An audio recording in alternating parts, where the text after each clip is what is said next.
अस्सलाम वालेकुम स्टूडेंट। अब हम डिस्कस करने जा रहे हैं नॉर्म।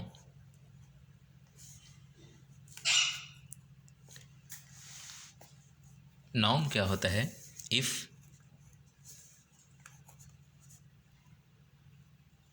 वी हमारे पास कोई वेक्टर है,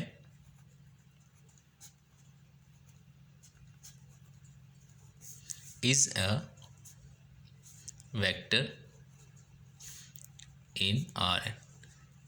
आर एन में से कोई हमारा वी वेक्टर है, then the norm of we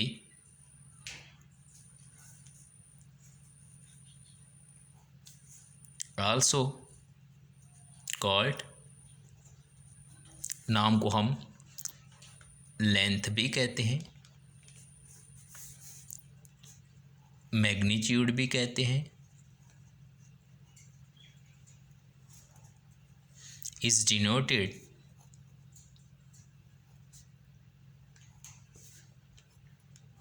by norm of V and defined as by the formula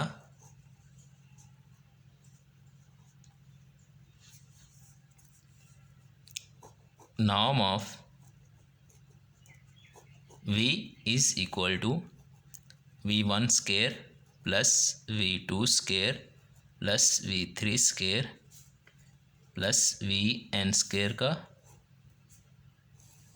under root. कोई V हमारे पास वेक्टर है, वेक्टर कैसा है? n डिमेंशन में से, और n में से हमारे पास कोई वेक्टर है, हम उसका नॉर्म लेते हैं। नॉर्म कैसे लेते हैं? नॉर्म क्या होता है? नॉर्म मैग्नीट्यूड भी होती है, नॉर्म को हम मैग्नीट्यूड भी कह सकते हैं, हम लेंथ भी कह सकते हैं। कैसे हम फाइंड करते हैं उसको, डिनोट कैसे करते हैं? डिनोट करते हैं हम नॉर्म ऑफ पी से, और इसका फार्मूला क्या है? Norm of v is equal to V1 का स्क्वायर, V2 का स्क्वायर, V3 का स्क्वायर अप टू Vn का स्क्वायर और उसका अंडर रूट। कैसे? अगर हमारे पास वेक्टर V है, वो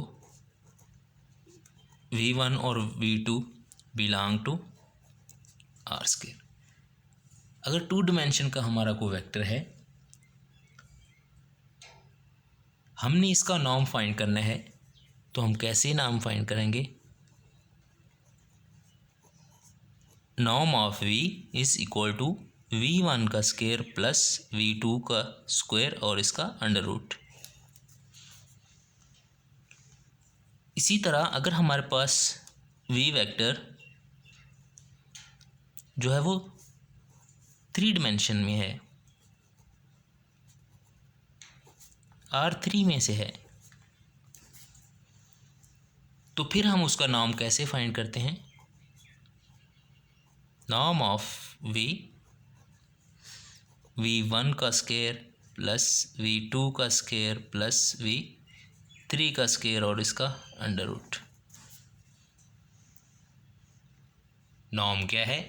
नॉर्म लेंथ है वेक्टर की, या हम उसको मैग्नीट्यूड ऑफ वेक्टर भी कह सकते हैं। एग्जाम्पल के तौर पे V हमारे पास एक वेक्टर है, कैसा वेक्टर है? -3 2 1 इन Rn R3 में से हमारे पास एक V वेक्टर है, हमने इसका नॉर्म फाइंड करना है, या हमने इसकी लेंथ फाइंड करनी है, या हमने इसकी मैग्नीट्यूड फाइंड करनी है। क्या होगा? नॉर्म ऑफ V, हमने कहा था V1 का स्क्वायर, ये हमारे पास V1 है, ये हमारे पास V2 है, ये हमारे पास V3 है। V1 का स्क्वायर मतलब -3 का स्क्वायर प्लस V2 का स्क्वायर 2 का स्क्वायर प्लस V3 1 का स्क्वायर और इसका अंडर रूट। तो क्या हो जाएगा? 9 प्लस 4 प्लस 1, तो ये हो जाएगा 14 का अंडर रूट। ये क्या है, नॉर्म है वेक्टर v का, या लेंथ है वेक्टर v की, या मैग्नीट्यूड है वेक्टर v की।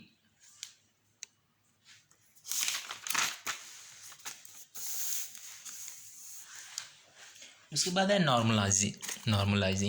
नॉर्मलाइजिंग क्या होता है,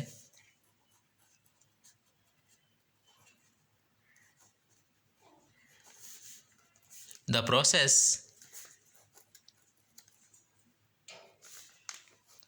of multiplying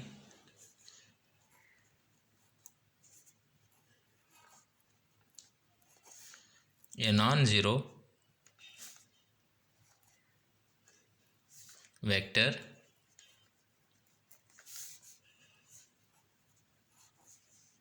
by the reciprocal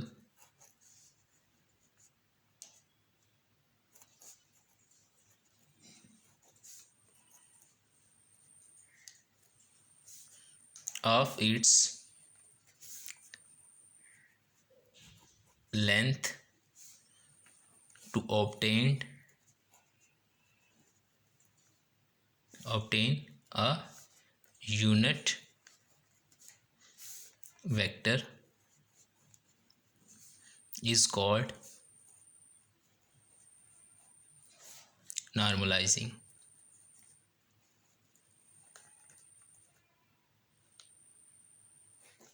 normalising वे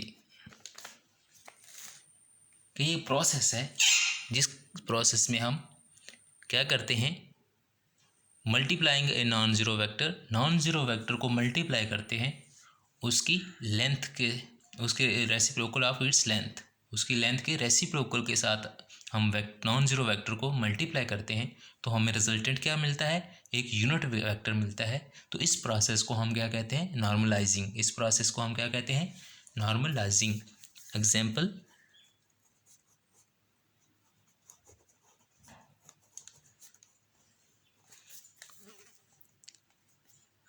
हमारे पास एक वेक्टर v है,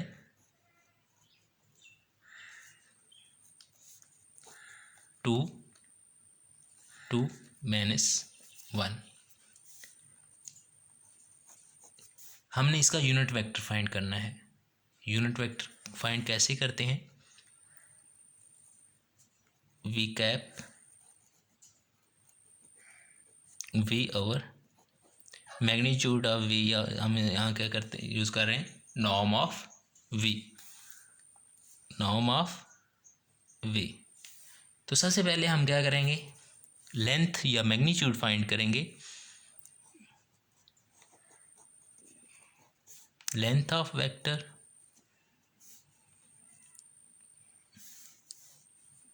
v,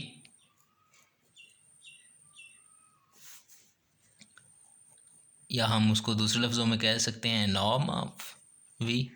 नॉर्म ऑफ v क्या हो जाएगा, 2 का स्क्वायर प्लस 2 का स्क्वायर प्लस 1 का स्क्वायर और इसका under root, 4 plus 1 under root, 9 का अंडर रूट, और लेंथ ऑफ वेक्टर आ जाएगी v, जो वेक्टर है उसकी हमारे पास जो लेंथ है वो 3 है। अब हमने a में पुट कर देनी है वैल्यूज़।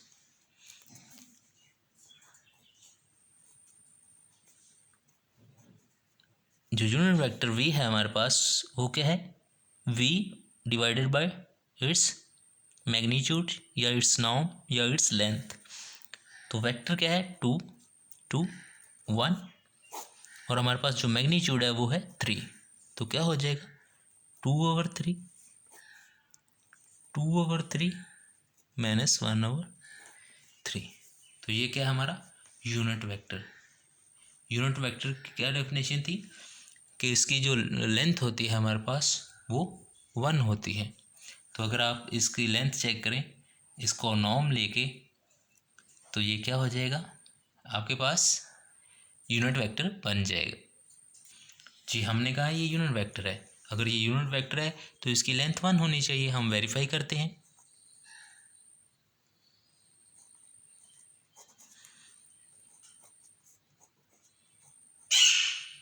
इसको हम u का नाम दे देते हैं।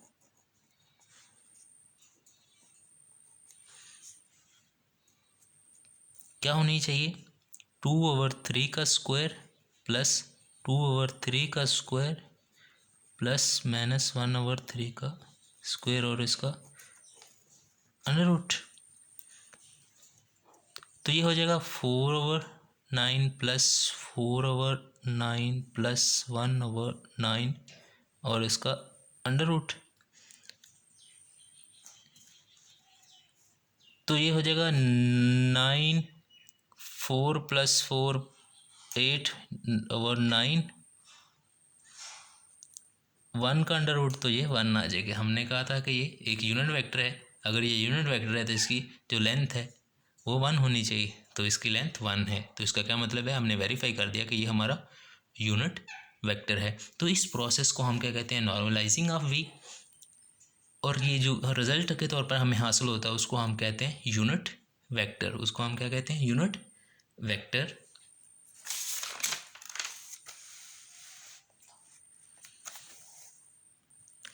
उसके बाद है dot product.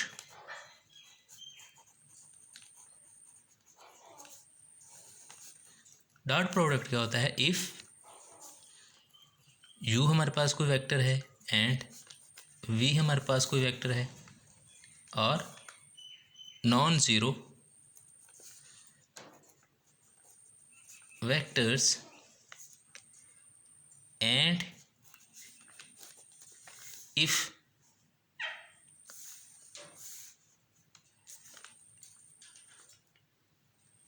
in R square or R cube।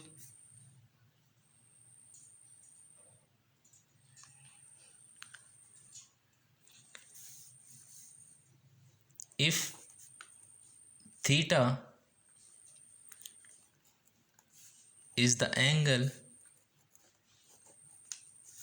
between vector u and vector v, then the dot product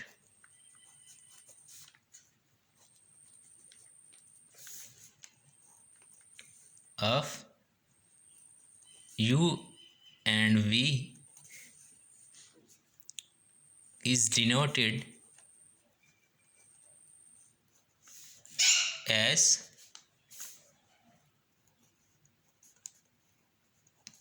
u dot v and defined as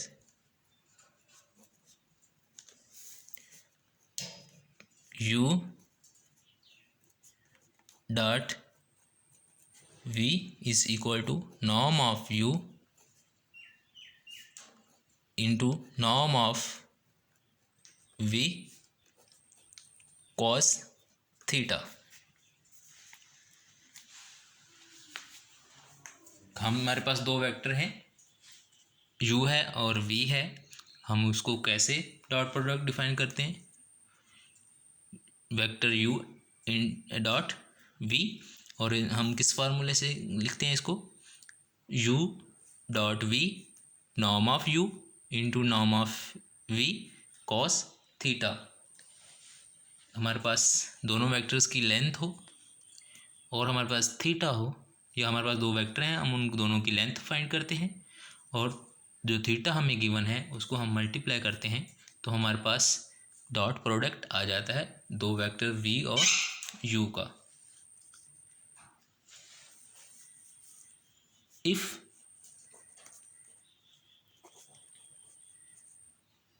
u is equal to 0 और vector v is equal to 0, then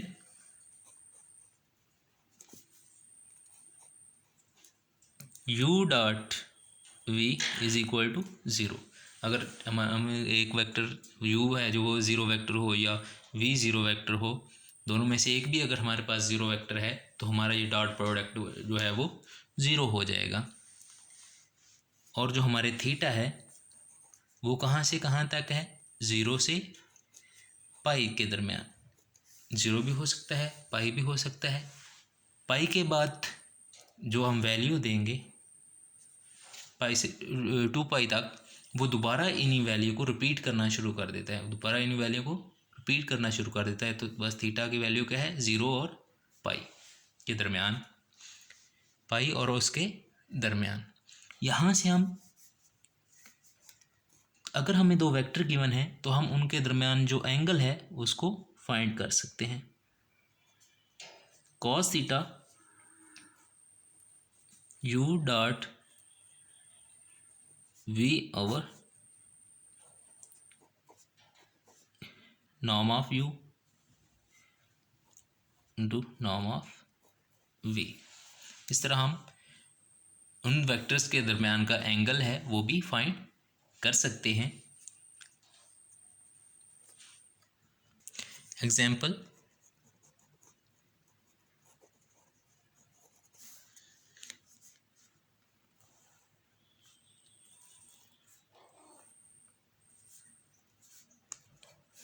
x Y और जी एक vector है हमारा, you क्या है component 0 0 1, और एक vector है हमारे पास v, वो क्या है 0 2 2, एक इसमें है और 3 में। तो हमने क्या करना है, u और v का डॉट प्रोडक्ट फाइंड करना है और इन दोनों के दरमियान एंगल जो है वो 45 डिग्री है। हमने इनका क्या करना है, डॉट प्रोडक्ट फाइंड करना है u और v का। u किसके इक्वल है, 0 0 1 वेक्टर है, और v जो वेक्टर है वो है 0 2 2। हमने इनका डॉट प्रोडक्ट फाइंड करना है, तो क्या है u dot v is equal to norm of u into norm of v cos theta. ये हमारे पास क्वेश्चन है जिसकी मदद से हम डॉट प्रोडक्ट फाइंड करते हैं। अब हम नॉर्म ऑफ u फाइंड करेंगे, 0 का स्क्वायर प्लस 0 का स्क्वायर प्लस 1 का स्क्वायर, तो ये इक्वल आ जाएगा 1 के। जब v का नॉर्म फाइंड करेंगे, 0 का स्क्वायर प्लस 2 का स्क्वायर प्लस 2 का स्क्वायर, तो क्या हो जाएगा 8 अंडर रूट, और इसको हम लिख सकते हैं 2 अंडर रूट 2। अब हम जो एंगल है अब हमारे पास थीटा, थीटा जो है हमारे पास वह है 45 डिग्री, और जो कॉस 45 डिग्री होता है वो होता है 1 ओवर अंडर रूट 2। तो हम अगर ए में पुट करें, u dot v, norm of u 1 है, नॉर्म ऑफ v जो है वो 2 इंटू अंडर रूट 2 है, और जो कॉस 45 है उसका वैल्यू हमारे पास है 1 ओवर अंडर रूट 2। तो अंडर रूट 2 से कैंसिल हो जाएगा, तो हमारे पास क्या बचेगा 2। तो dot product of u and v क्या किसके इक्वल आ जाएगा, 2 के।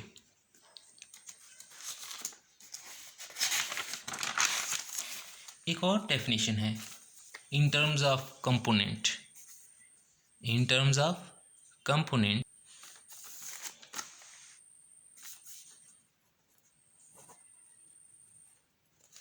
डॉट प्रोडक्ट की डेफिनेशन है in terms of component. If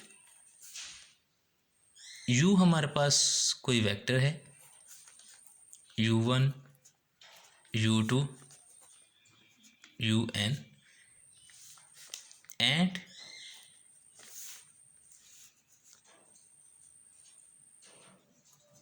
v भी हमारे पास एक और वेक्टर है v1 v2 vn, और vectors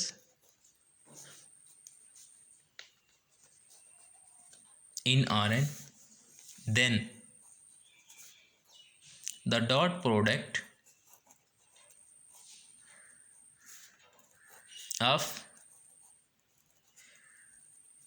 u and v is denoted